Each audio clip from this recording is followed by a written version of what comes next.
English grammar শেখার একটি নির্ভরযোগ্য YouTube channel Rafiq English academy. এখন এই চ্যানেলটি সাবস্ক্রাইব করে সাথেই থাকো।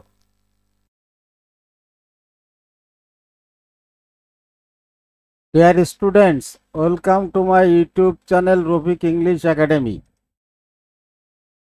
আজ আমি এই ভিডিওতে তোমাদের সাথে সেন্টেন্স কারেকশন শেখার সহজ কৌশল নিয়ে আলোচনা করব। আমি ইতিপূর্বে 1 থেকে 20 পর্যন্ত নিয়ম আলোচনা করেছি। তোমরা যদি কেউ সেই নিয়মগুলো না দেখে থাকো তাহলে আমার এই ইউটিউব চ্যানেলের সেন্টেন্স কারেকশন প্লেলিস্ট থেকে দেখে নিতে পারো। আসলে সেন্টেন্স কারেকশন একটা ইম্পর্টেন্ট টপিক ইংলিশ গ্রামারের। ডিগ্রি, অনার্স, অ্যাডমিশন টেস্ট সহ বিভিন্ন চাকরি বাকরির পরীক্ষায় সেন্টেন্স কারেকশন কম্পালসারি থাকে। তাই এই সেন্টেন্স কারেকশন তোমাদের সুন্দরভাবে শেখা উচিত। আজ এই ভিডিওতে আমি তোমাদের 5টা most important sentence correction rules শিখিয়ে দিব। তোমরা যদি ভিডিওটি প্রথম থেকে শেষ পর্যন্ত মনোযোগ সহকারে দেখো তাহলে যে কোনো পরীক্ষায় সেন্টেন্স কারেকশন তোমরা ফুল মার্কস ক্যারি করতে পারবে। তো ভিডিওটি দেখার পর যদি ভিডিওটি তোমাদের কাছে ভালো লাগে তাহলে ভিডিওটিতে একটি লাইক দিয়ে শেয়ার করে অন্যদের দেখার সুযোগ করে দিও। আর তোমরা যদি কেউ আমার এই চ্যানেলে নতুন হয়ে থাকো তাহলে ইচ্ছা করলে চ্যানেলটি সাবস্ক্রাইব করে রাখতে পারো। তো চলো আজ মূল আলোচনায় যাওয়া যাক।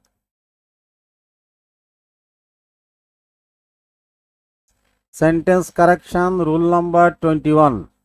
আজকে 21 থেকে 25 পর্যন্ত আমি তোমাদের শিখিয়ে দিব। তো দেখো এখানে বলা হয়েছে ওয়ান অফ দ্য। এই ওয়ান অফ দ্য বাক্যের প্রথমে থাকে, এরপরে কি বসবে? নাউন থাকলে নাউনটা হবে প্লুরাল আর ভার্বটা হবে সিঙ্গুলার। তাহলে কি আমরা এটা মুখস্থ করে রাখতে পারি? One of the plus plural noun plus singular verb.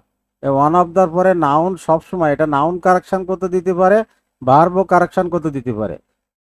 তোমরা মনে রাখবে one of the plus plural noun অর্থাৎ নাউনটা প্লুরাল হবে, প্লাস সিঙ্গুলার ভার্ব অর্থাৎ ভার্বটা সিঙ্গুলার হবে। তো এখানে উদাহরণ দেখো, ওয়ান অফ দ্য বয়, এখানে দেখো বয় আছে আর ভার্বটা প্লুরাল আছে, কিন্তু যা করার কথা তার উল্টা আছে। এটা ওয়ান অফ দ্যার পরে নাউনটা প্লুরাল করার কথা, তাই নাউনটা প্লুরাল করার কথা আছে সিঙ্গুলার আর ভার্বটা সিঙ্গুলার করার কথা আছে প্লুরাল। এটা দুইটা চেঞ্জ করতে হবে।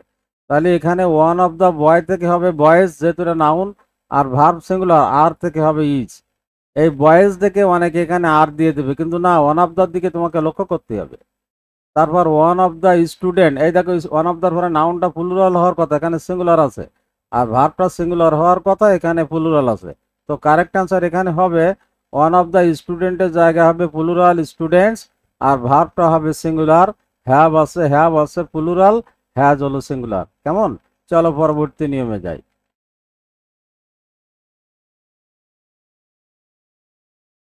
এরপরে দেখো সেন্টেন্স কারেকশন রুল নাম্বার 22। এখানে একটা জিনিস আমরা বারবার ভুল করি, একটি সেন্টেন্সে আমাদের যখন সেন্টেন্স কারেকশন দেয় একটি সেন্টেন্সে 2বার ইন্ট্রোগেটিভ থাকে, কিন্তু তোমাদের লক্ষ্য করতে হবে একটি সেন্টেন্সে কখনো 2বার ইন্ট্রোগেটিভ হয় না। এক্ষেত্রে প্রথম যে সেন্টেন্সটা থাকবে ওটাকে তোমার কি করতে হবে? অ্যাসার্টিভ ইন্ট্রোগেটিভ, এবং দ্বিতীয় যে সেন্টেন্সটা থাকবে ওটা করতে হবে অ্যাসার্টিভ। প্রথমটাও আছে ইন্ট্রোগেটিভ, দ্বিতীয়টাও আছে ইন্ট্রোগেটিভ, একই সেন্টেন্সে। তাহলে এই ক্ষেত্রে আমরা প্রথমটা ইন্ট্রোগেটিভ রাখবো এবং দ্বিতীয়টা অ্যাসার্টিভ করে দিব। দেখো এখানে উদাহরণ দেখলে ক্লিয়ার হয়ে যাবে। দেখো, ডু ইউ নো, এই ডু ইউ নো এটা interrogative sentence. Does he live এটা ইন্ট্রোগেটিভ সেন্টেন্স। একটাই সেন্টেন্সে 2বার ইন্ট্রোগেটিভ, এখানে কখনো হবে না। এটাকে ইন্ট্রোগেটিভ রাখতে হবে, এটা অ্যাসার্টিভ হয়ে যাবে। তাই এটাকে যদি ইন্ট্রোগেটিভ রাখি তাহলে ডু ইউ নো হোয়ার, আর এটা অ্যাসার্টিভ করে দেবো। অ্যাসার্টিভ করলে এই ডাসটা বাদ যাবে আর এই এসটা ভার্বের সাথে যোগ হবে, he lives. Do you know where he lives. তাহলে কি শিখলাম এখানে? যে একটি সেন্টেন্সে 2বার ইন্ট্রোগেটিভ করা যাবে না। এক্ষেত্রে প্রথম সেন্টেন্সটা আমরা করব ইন্ট্রোগেটিভ এবং দ্বিতীয় সেন্টেন্সটা ইন্ট্রোগেটিভ থাকলেও অ্যাসার্টিভ করে দেব। কেমন? তারপর আর একটা উদাহরণ দেখো, do you know when will he come. তো এটা আমাকে ইন্ট্রোগেটিভ রাখতে হবে। ডু ইউ নো হোয়েন থাকবে, উইলি কাম না দিয়ে আমরা লিখতে হবে হি উইল কাম, এটাকে অ্যাসার্টিভ করে দিতে হবে, তাহলে কিন্তু হয়ে যাবে। তাহলে এখানে কি শিখলাম? একটি সেন্টেন্সে দুইবার ইন্টারোগেটিভ করা যাবে না। এক্ষেত্রে প্রথম সেন্টেন্সটি তোমরা ইন্টারোগেটিভ করবে এবং দ্বিতীয় সেন্টেন্সই অ্যাসার্টিভ হয়ে যাবে। কেমন? চলো পরবর্তী নিয়মে যাই।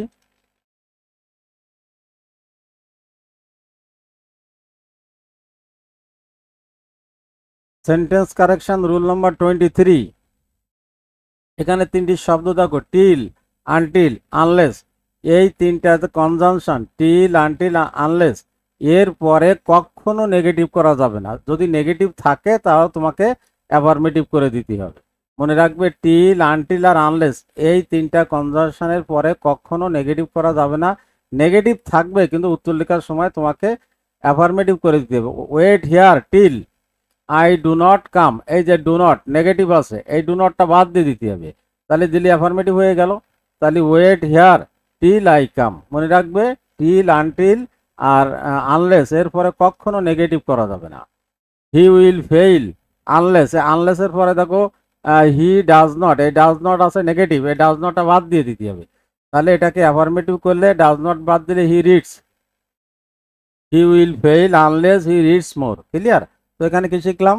টিল, আনটিল এবং আনলেস এই তিনটা কনজাংশনের পরে যে সেন্টেন্সটা থাকবে ওই সেন্টেন্সটা সর্বদা সব সময় অ্যাফার্মেটিভ করতে হবে, কখনো নেগেটিভ করা যাবে না। কোয়েশ্চেনে কারেকশন যখন করতে দেওয়া থাকবে তখন কোয়েশ্চেনে নেগেটিভ থাকবে, কিন্তু তোমরা ওটা অ্যাফার্মেটিভ করে আসলে তোমাদের উত্তর কারেক্ট হয়ে যাবে। কেমন?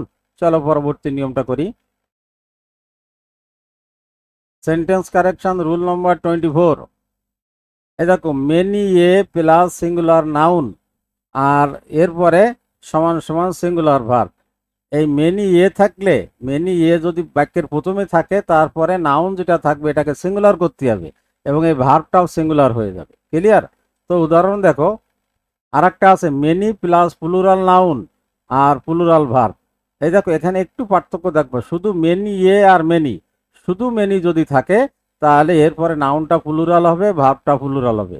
আর মেনি এ যদি থাকে তাহলে এরপরে এ যেহেতু সিঙ্গুলার তাহলে মেনি এর পরে নাউনটা সিঙ্গুলার হবে, ভার্বটাও সিঙ্গুলার হবে। এই দুটো করার সময় তোমরা লক্ষ্য করবে যে মেনি এ আছে আর শুধু মেনি আছে।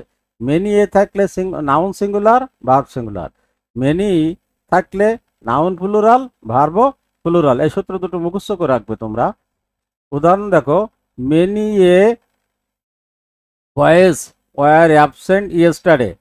মেনি এ সিঙ্গুলার নাউন, কিন্তু দেখো এখানে নাউনটা প্লুরাল করা আছে, আর সিঙ্গুলার ভার্ব এখানে দেখো ভার্বটা প্লুরাল করা আছে, তাহলে সম্পূর্ণ বিপরীত আছে।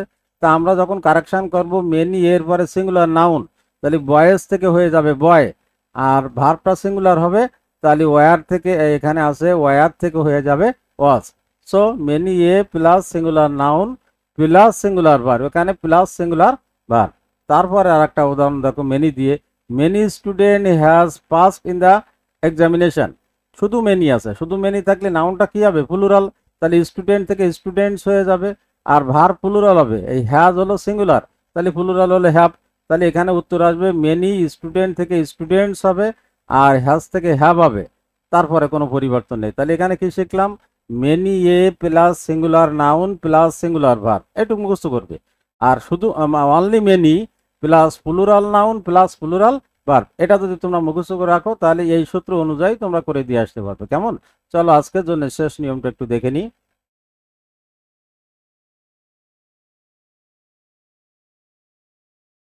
সেন্টেন্স কারেকশন রুল নম্বর 25।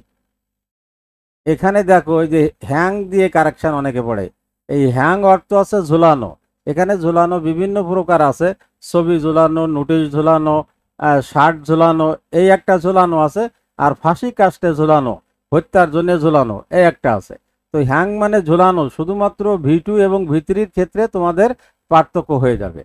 যদি তোমাদের এই যে হ্যাং মানে ছবি ঝুলানো, নোটিশ ঝুলানো, অন্য এমনি হাত দিয়ে কোনো কিছু ঝুলানো হয়, শার্ট ঝুলিয়ে রাখা, এরকম যদি ঝুলানো হয় তাহলে তোমরা এর যে V2 V3 করবে HUNG। আর যদি ফাঁসি কাস্টে ঝুলানো, হত্যার জন্য ঝুলানো হয় তাহলে এর যে V3 বা V2 করবে HANGED।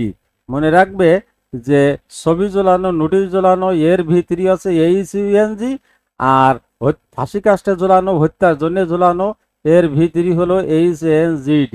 আর একটা জিনিস দেখো যে ভি3-র ক্ষেত্রে তোমরা লক্ষ্য করো যে সাধারণ ঝুলানো আর ফাঁসি কাস্টে ঝুলানো মারাত্মক কোনটা? মারাত্মক আসে ফাঁসি কাস্টে ঝুলানো, এটা খুব বড়। তো এটা বড় যদি হয় বড় বানানটা দিবে HANGED। আর সাধারণ ঝুলানো যদি হয় ছবি ঝুলানো, নোটিশ ঝুলানো, এটা সাধারণ ছোট মনে করবে। আর এর যেহেতু এটা ছোট তাহলে দিবে HUNG। তো মারাত্মক যদি হয়, বড় ধরনের কোনো কাজ যদি হয় ঝুলানো, তাহলে দেখো বড় বানানটা দিবে HANGED। আর সাধারণ ঝুলানো যদি হয় HUNG। উদাহরণ দেখো, হি Hang the shirt on the ওয়াল, এটা সম্পূর্ণ ভুল। এই যে এটা কোনো নাই, তোমাদের কোনো ভার্বের রূপ নাই। তো এখানে ছবি ঝোলানো, শার্ট ঝোলানো, শার্ট ঝোলানোর ক্ষেত্রে আমরা কি বলছি? পাস্ট পার্টিসিপল দিবে, ভিতরে দিবে HUNG। তাহলে হি Hang the shirt on the ওয়াল। আর দেখো হি ওয়াজ হাং ফর দ্য কিলিং, এখানে দেখো এই ভিতরিটা দেওয়া আছে, কিন্তু এই কিলিং তো মারাত্মক, এটা বড়। আর এটা শার্ট ঝোলানো ছোট মনে করো, এটা বড়, মারাত্মক, সিরিয়াস। সিরিয়াসের ক্ষেত্রে বড় বানানটা দিবে। তাহলে HANGED। আমার মনে হয় তোমরা এই ভিডিও থেকে সুন্দরভাবে 5টা নিয়ম শিখতে পারছো। এইভাবে যদি টোটাল কারেকশনের নিয়মগুলো তোমরা শিখতে পারো, তাহলে যে কোনো চাকরি বাকরি পরীক্ষায় বা ডিগ্রি পরীক্ষায়, অনার্স ও অ্যাডমিশন টেস্টে তোমরা সহজেই সেন্টেন্স কারেকশন সঠিক করতে পারবে। কেমন? আমার এই ভিডিওটা যদি তোমাদের কাছে ভালো লাগে, তাহলে আবারও বলছি ভিডিওটিতে একটি লাইক দিয়ে শেয়ার করে অন্যদের দেখার সুযোগ করে দিবে। আর তোমরা যদি কেউ আমার এই চ্যানেলে নতুন হয়ে থাকো, ইচ্ছা করলে চ্যানেলটি সাবস্ক্রাইব করে রাখতে পারো। আর একটা কথা, যদি তোমরা এই ভিডিওতে যে আমি 5টা নিয়ম করালাম, এই 5টা নিয়মের ভিতরে যদি তোমরা কোনো কিছু না বুঝতে পারো, তাহলে তোমরা কমেন্টে আমাকে জানাতে পারো। আমি যথাসাধ্য তোমাদের কমেন্টের উত্তর দেওয়ার চেষ্টা করবো ইনশাল্লাহ। পরবর্তী ভিডিওতে তোমাদের সাথে আবার কথা হবে। সে পর্যন্ত সবাই ভালো থাকবে ও সুস্থ থাকবে, আর নিয়মিত ইংলিশ গ্রামার প্র্যাকটিস করবে। আজ এ পর্যন্ত, আল্লাহ হাফেজ।